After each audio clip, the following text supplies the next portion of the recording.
Hello, MCU fans! Today is going to be my breakdown and review of X-Men 97, Episode 4, and both of the two stories we got were fantastic. So much to discuss about them, tons of Easter eggs, lots of hints about things to come later in the season, so yeah, cannot wait to discuss all of this. There will obviously be a lot of spoilers, but as long as you're okay with that, then let's dive right in and see what we can find out. Now, the April contest is kicking off, and all you have to do to enter is be a subscriber and leave a comment, and you might win a book or a steelbook. Best of luck. But that also means the March contest has concluded, and we need to announce the winner, or actually winners, as you'll see. So the winner for March is Super Celeste. Thank you, Celeste, for your comment on the Iger video. Really appreciate it. However, the winner of the January contest never replied. You do actually need to reply so I can give you your prize. And after 30 days, I can pick an alternate winner, but I even waited 60. So, time to pick an alternate winner. And the alternate winner is Hunter. Hunter, thank you so much for your comment on the video about the Marvel TV shows that we want to be sacred canon, but aren't quite yet. So Hunter, Celeste, all you have to do is go to the About page on my channel, and you can either reach out to me via Discord or email, and I will get you your prize. Also, don't forget we have a membership option if you want to help me with my goal of doing this full-time one day. You get cool perks like custom emojis and behind-the-scenes videos, but honestly, no matter how you help the channel, it's all greatly appreciated. Leaving comments, subscribing, liking videos, all of it goes a long way. So thank you so much. Now, one of my favorite things to discuss about the episodes are those opening scenes because they give you hints about things we're going to see in the episode itself. Now, this one's pretty clear. Sunspot is a main character, and in particular, he's very afraid that people will find out about him being a mutant, and of course, he'll be chased down and hunted and terrorized, and his parents will hate him. So, lots going on with him. Also, this one's pretty obvious. It's Jubilee fighting Mojo. Of course, we see Longshot in the background, and there were 2 times in the original series that Mojo appeared, Mojo Vision and Longshot, and this one is from the Longshot episode. Now, this is interesting that they continue to show us the Dark Phoenix. We see Lilandra and Professor X, which may be just to remind us, hey, he's still out there somewhere. And I will talk a little bit more about that in the episode, because I do think that's part of why they're showing us this. And then, of course, Dark Phoenix sacrifices herself, and Scott looks on. I think another reason this was shown is because Jubilee does talk about the Jean clone and all of that situation, and how she wishes that Scott and Jean didn't have so much drama, etc. So that might be why this is being shown. I'm not 100% sure why they keep showing us Bishop, but I do have a kind of a wild theory on that. Now, this one's more obvious. It's X-Factor. They did appear in the original series in the Cold Comfort episode, and it's being shown in particular because Forge is a main character in the second story for this episode. I do believe the Mr. Sinister scene where he's terrorizing poor Morph is being shown because Magneto does bring up Mr. Sinister, says Mr. Sinister's still out there and we have to be on alert. So they use these scenes to remind us of things that, are going to happen in the future as well as happening in the current episode. But this one is the most interesting. This episode, or this scene, is from the episode of the Dark Phoenix saga, the second one, The Inner Circle, and it's Professor X trying to learn about the White Queen and what's going on, and she basically mentally blocks him out and forces him, out of her mind and back into, the present, if you will. I have a couple of different guesses for why this is being shown. I mean, one is to remind us that, yeah, the White Queen's going to show up. You can see her next to Juggernaut there. But I also think there might be another reason, which is very, very interesting. So we'll get to that in a moment. But yeah, I love these opening scenes. Another interesting thing is the character credits change each time. Storm is not in the opening credits anymore. And actually, she wasn't in episode 3 either, which I missed. But that's because she left the team. So that's kind of cool. And then Jean Grey's hair is now in a ponytail. For the first 3 episodes, she had her hair down. And in the 4th episode, she's in a ponytail. So the theory is that's because Madeline liked to wear her hair down on a regular basis and Jean in a ponytail on a regular basis. Not like they always wore their hair that way, but it's kind of a hint as to which character are we seeing. Because you remember, at the end of last episode, you can see there's Madeline with her hair down and Jean with her hair in a ponytail. So does that give us a hint in season 5 as to when Madeline was swapped out with Jean? So Jean appears in 4 episodes in season 5, episode 2, 6, 8, and 10. And here's what her hair looked like in each one. Ponytail, down, down, down. Interesting. So maybe they're retconning this, or maybe they actually intended it back in 97. That when this originally aired, who knows? But anyway, so perhaps she was swapped out between episode 2 and episode 4 there where she's appearing. Or actually between 2 and 6, my apologies. So between 2 and 6. The reason I'm not real sure about that, though, is I assumed she was swapped out at the end of season 4 when she was taken away during their, right after their marriage. I mean, her hair is down, yes, but that's probably down because, she got married. But still, I would have thought Mr. Sinister would have swapped her when he had access to her. So anyway, let me know your thoughts on this. It could just be a fun little thing they're doing, or it could be they're trying to tell us when she swapped out in the original series. Very cool. All right, so this little lover's triangle is still going strong, right? Gambit says, here, take some cream with it, and hands coffee over to Rogue, and she says, oh, thanks, you're sweet. But our new boss beat you to the pot. So yeah, Gambit's like, okay, then I'll take a cappuccino if you're taking orders. And Magneto's like, no, luckily I am giving them. So ouch. I don't know what they're going to do with this. I don't honestly think Magneto and Rogue are, getting intimate, if you will. I think probably Magneto's trying to teach Rogue how to control her powers so that she and Gambit can actually be together. So very interesting, but we'll see where this is going to go. Then he is all work and no play because Jubilee, as we learn, is having a birthday. And he says, well, she's going to see far more birthdays should she learn how to master her powers to face a world that despises her. So he wants her to go to the danger room and not to, go out and have fun. And then Morph sticks their foot in their mouth and says, ho, ho, yo, ho, somebody's daddy didn't get him a pony for his sweet 16. And Magneto doesn't miss a beat. My parents were perished when I was a child. And of course, he's referring to the backstory that we see in both the First Class movie and the first of the original trilogy of X-Men movies, maybe one of the most impactful opening scenes I've ever seen in a movie, to be honest. But yeah, whoops, Morph. So that expression says it all. Sometimes you got to be careful with the jokes. But in comes Jubilee, who is now turned 18, who's got 2 thumbs that blast fireworks and turns 18 today. So very interesting. From a timeline standpoint, this may help us know when X-Men 97 is happening in relation to the original series, because in Season 3, Episode 10, ironically, the long shot episode that we saw in the opening credits, Jubilee says she's 15. Now, then she jokes and says she's 17 because she's trying to sound older than she is because she was, kind of hot on long shot there. But anyway, that means she was 15 in Season 3. So we are working on a timeline for the X-Men animated series as well as the other animated shows. It is not easy. It is taking a while, but this is a big clue. This is a big timeline clue to help us out. So very cool. Anyway, so she has turned 18, and she says, let's go to the arcade. It'll be just like old times. And of course, the arcade is what she did in the very first episode of the first series. But she's told, nope, you're going to have to do the danger room. So she's annoyed, right? What's wrong with one day where I don't have to freak out about the professor, which is why I think that was in the opening credits, or Jean and her clone, again, the opening credits, or Cyclops and his latest control issue. So she's basically discussing all the things she does not like about present day. She wants to go back in the past, which is kind of funny because X-Men 97 is taking us, the viewer, back in the past, right? This is pretty clever meta commentary here. And then she even says Scott and Jean aren't here because they had to go play mutant politics at the United Nations. Well, Sunspot drops a big bomb and says, no, Genosha entering the UN is a big deal. And he's right. It is a huge deal. Not for this episode necessarily, although we will see Genosha in this episode. But this, I think, is telling us what's going to happen a few episodes down the road. So the only scene that was in the original X-Men trailer that has not yet showed up is this scene, which I believe is Genosha celebrating, probably now joining the UN, right? And also this scene in Daylight. So there is some big-time Genosha stuff ahead.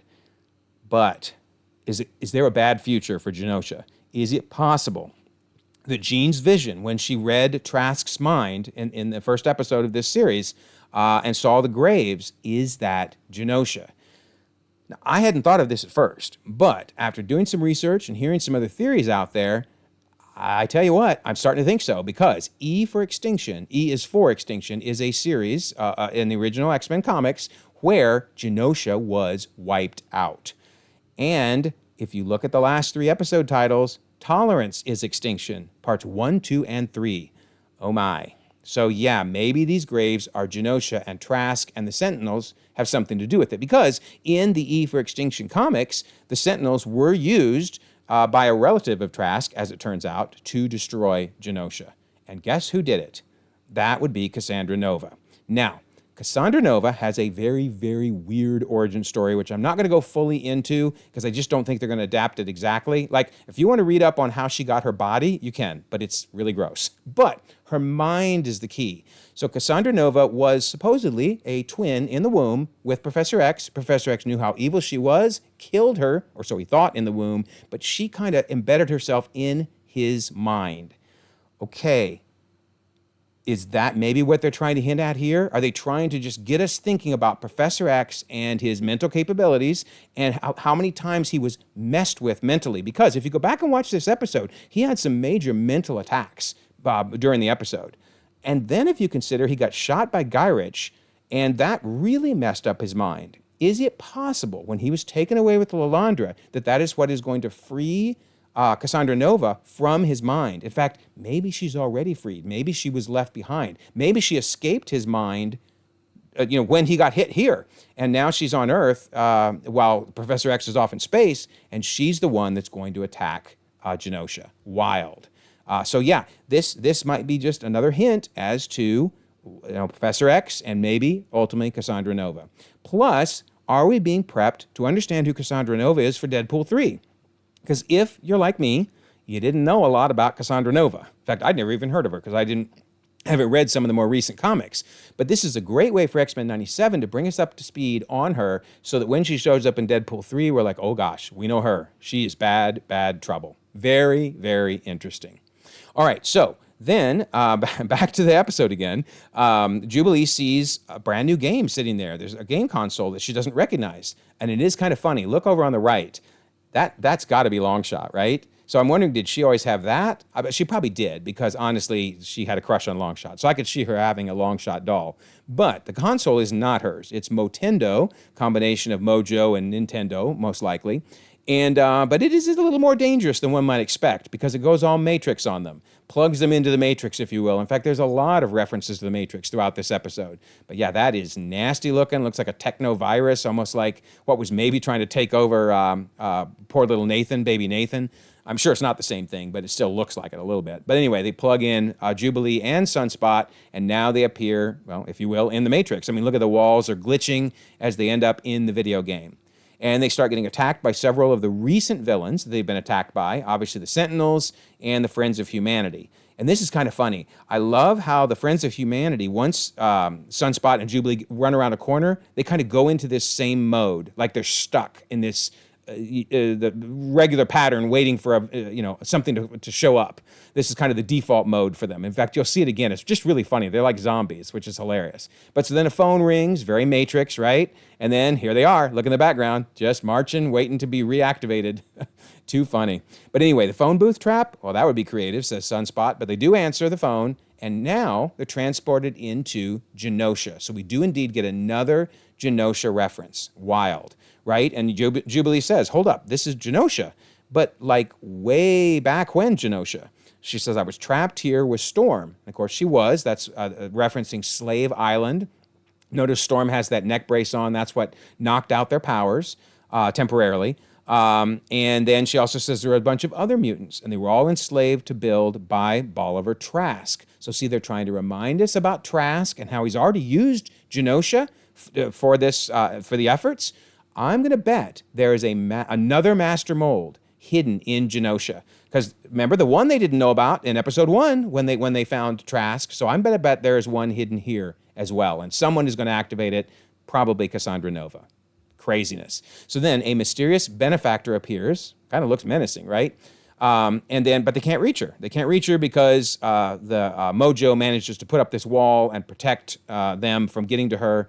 And she's called a system error, basically. So we'll learn more about her later, obviously. But Mojo then makes his grand entrance. Mojo here, your primetime psycho, interdimensional alien TV producer. That's really important, who feeds off ratings. So we're literally going to see that Mojo, if Mojo didn't get the ratings, Mojo starves. So this is nasty image coming up here. But anyway, she says, looks like you've been dieting.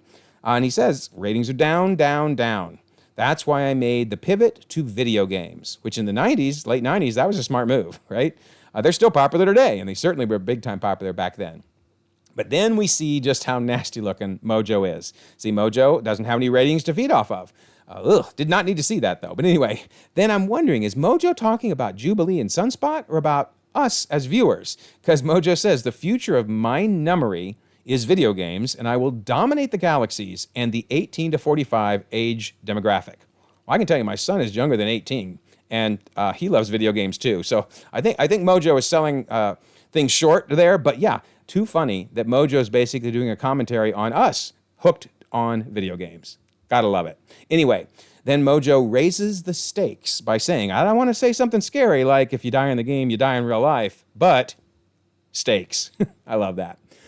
So then, big thanks to X-Men Update's Twitter account because they had this really helpful summary of some of the TV shows that are referenced by Mojo, but really to show how Jubilee does not like her current life. Because who's the boss, right? That's who's the boss of the X-Men. Is it Magneto? Is it Professor X? Is it Cyclops? I mean, it's just been a mess. In fact, everybody here in that picture has been a boss at one point. A Different World is referencing the fact that the X-Men aren't the same X-Men they were before. It's a very different world now for Jubilee. And of course, Divorce Court is referencing poor Cyclops and Jean. Who knows what's going to happen with those two? But basically, Mojo's saying, you don't want to live this current life. There's just too much trouble, too many things going on. This is your dream, Jubilee, to be young forever. Replay the golden hits, your favorites from the past. To basically live in your memories, which is so funny because, of course, X-Men 97 is doing what?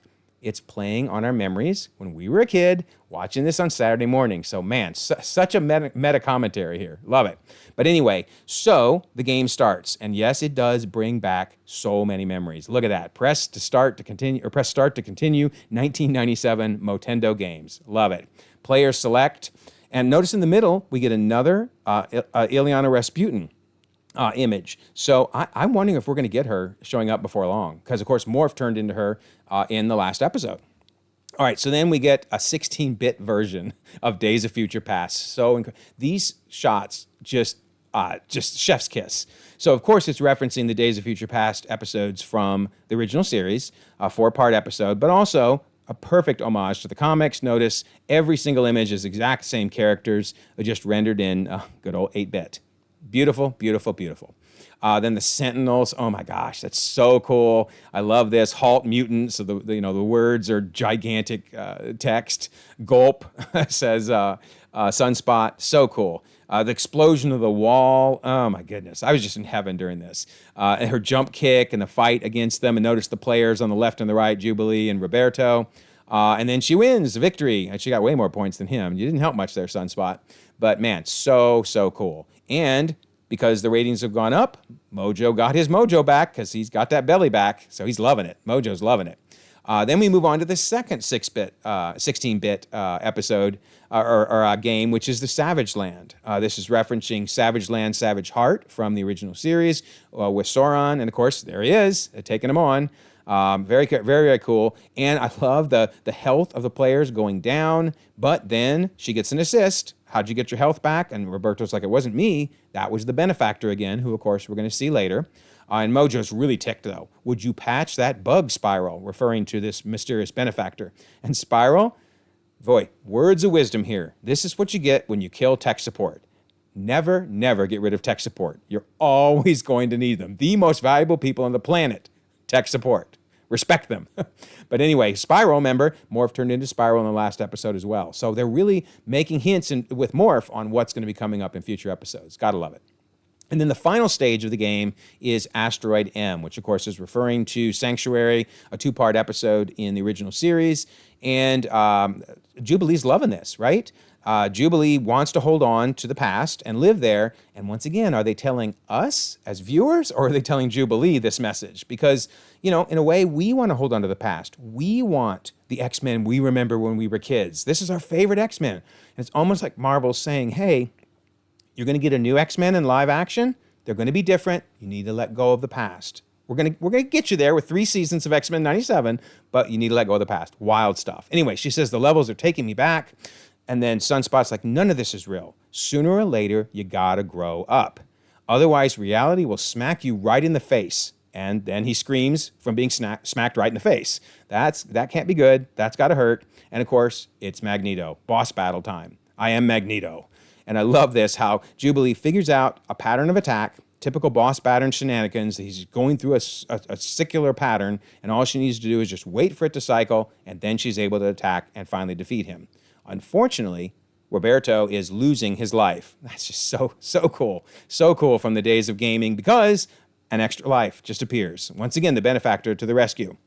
And in fact, the benefactor pulls them out of this game and into the game server, or out of the game server rather, and onto Mojo's broadcast servers to buy some time. And we finally learn that the benefactor, by taking off the mask, is an older version of Jubilee, inside the game, but almost like the Matrix, right? Has been inside the game, learning all the tricks and learning to master it, and ultimately helping Jubilee now and Sunspot. And then this is really cool because we will eventually see, at least from the credits, or closed captioning rather, I don't think they ever gave her name in the episode, but in the closed captioning we learn she is Abscissa, I hope I'm saying that right. But this character from the comics, once again, very, very different from the comics, so I'm not even going to go into this character in the comics, but I do love the homage to the character. Very cool. And then also, she is played by Allison Court. And Allison Court is the voice actress who originally did Jubilee. So this is really cool. There was a social media post by Allison Court back in 2020, as you can see, and she said, "I fully support the new series with one caveat. I will not be voicing Jubilee. I want a young, talented Asian actor to do it," which is great. She's basically saying, I'm not Asian. I shouldn't be doing this. But she then said, "I would love to be a part of it, though, just in a new role." Well, it turns out it wasn't a new role. It was an old role, but, an older her. So really cool to have the original Jubilee voice actress talking to the new Jubilee voice actress. Love it, love it, love it. And then she gives her some very good advice. Really, I think advice to all of us, right? They're talking to all of us. Living doesn't get cheat codes or extra lives, but it has friends and family, love, loss, and heapings of hope. So yes, they're basically saying, trust us, we got the new X-Men under control. You're going to love them when you see them. You may need to move on at some point. But for now, we still get to enjoy our X-Men 97. And in fact, they have to do their final boss battle versus Mojo. I love this because we now see from notice final boss battle, we now see from older Jubilee just how powerful she can be. I love these. In fact, there, see, Abscissa, that's where they finally give us her name.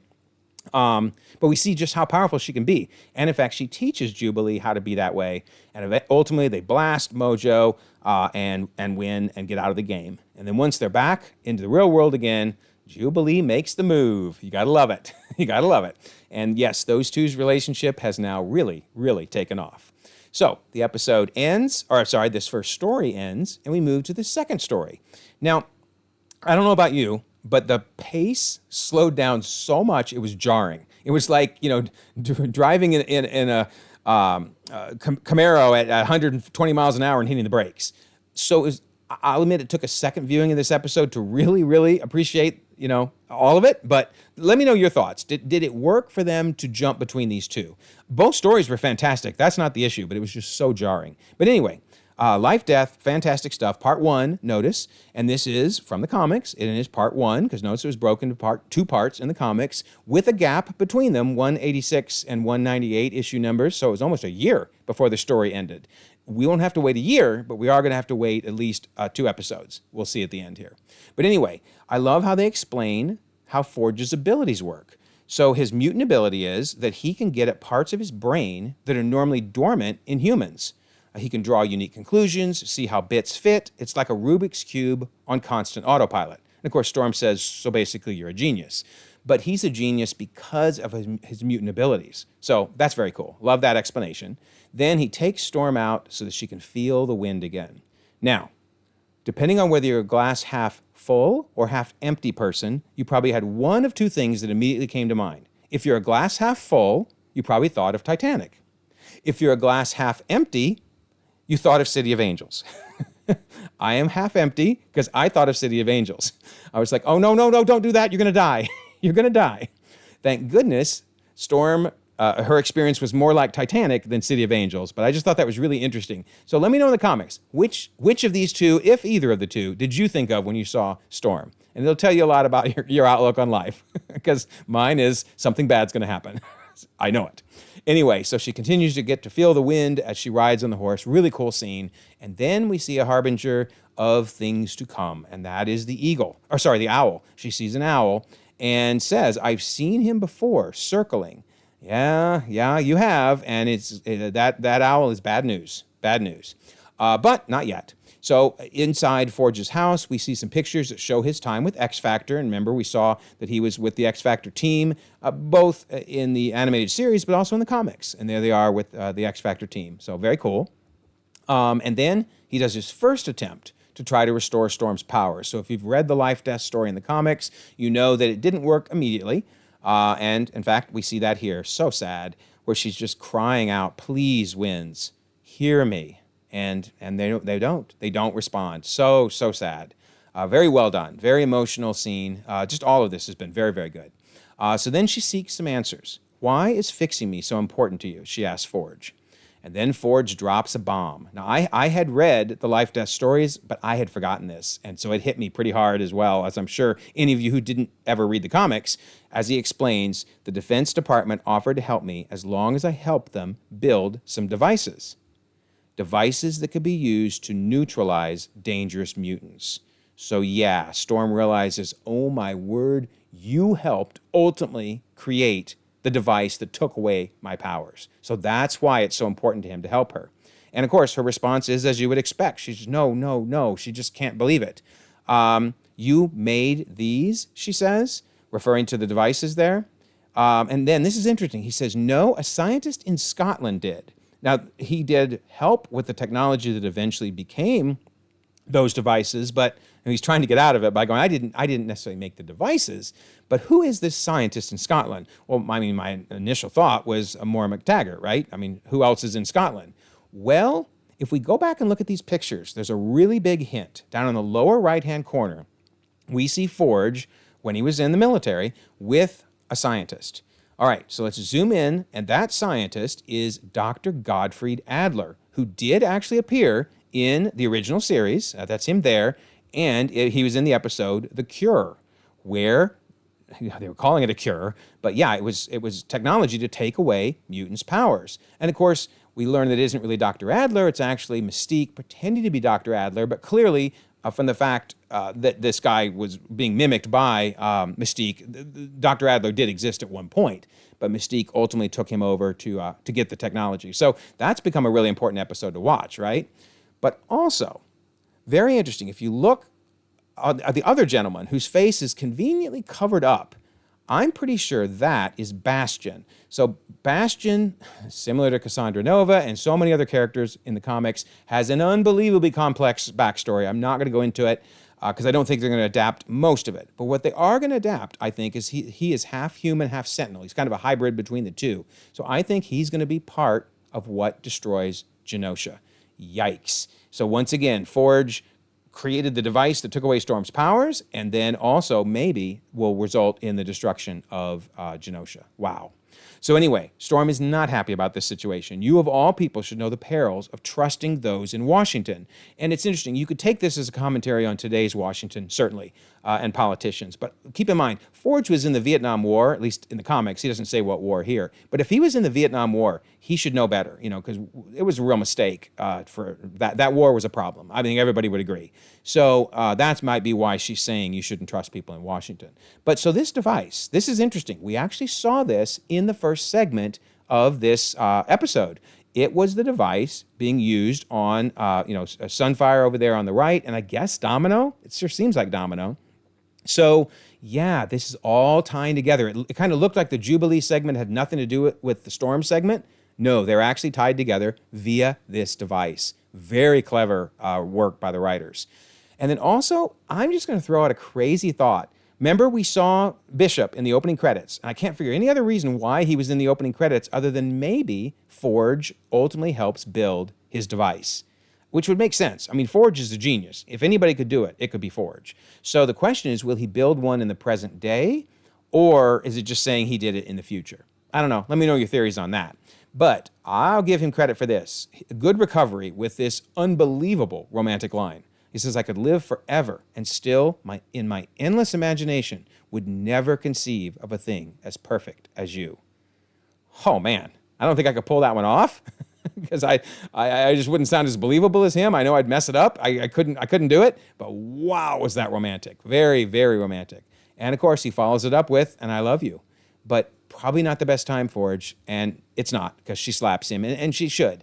I mean, he should have said all this to start with. I mean, I know she probably wouldn't have even been with him if he had said all this, and that was his fear. But still, she feels very misled, and she gets mad and leaves, right? She rides off on her horse, or so it seems, and then she sees these eyes in the distance. And then suddenly, amazingly, she's back in the house again. And you're like, what just happened?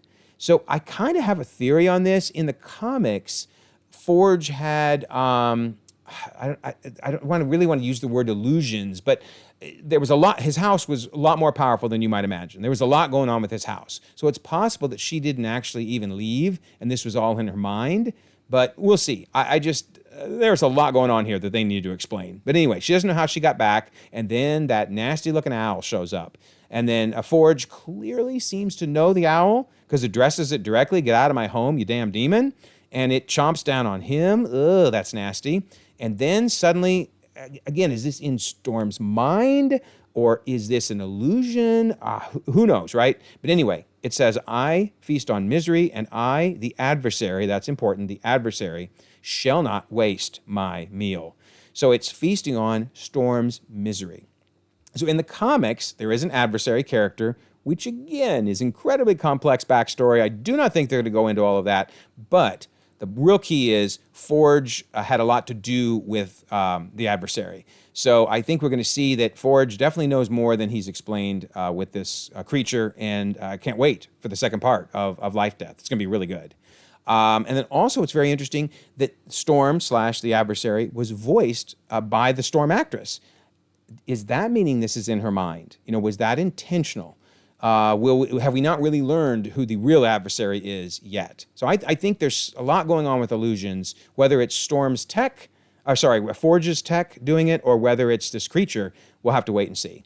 And like I say, we're going to have to wait a little bit, because we won't get Life Death Part 2 until April 17th. Instead, next episode is Remember It. So if I were to take a guess with Remember It, I think that's going to be Cable returning. Because remember, the last thing that Jean / Madeline said was remember, as she put her memories into Cable. So just a guess, but with the time travel and Bishop and all that, maybe that's why that was there, is to remind us that, hey, Cable's still out there and maybe returning sooner than later. So there you go. Wow, what an episode, huh? Let me know your thoughts. Tell me what you think.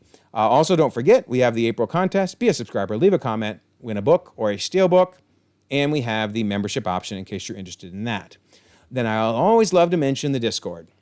So much going on, 1,300 members across the globe, conversations 24/7. We do watches, we do MMORPG, we do Star Wars retrospectives, and then we have an other media forum, because mostly we talk about Star Wars, DC, and Marvel, but hey, you can go to the other media forum, pick a topic, and chat away. So I will leave a pinned comment so that you can join the Discord. Love to have you join us. And also, if you don't mind, like this video, subscribe if you haven't already. You can check out more content, and we will all continue to enjoy the ever-growing, ever-changing Marvel Cinematic Universe.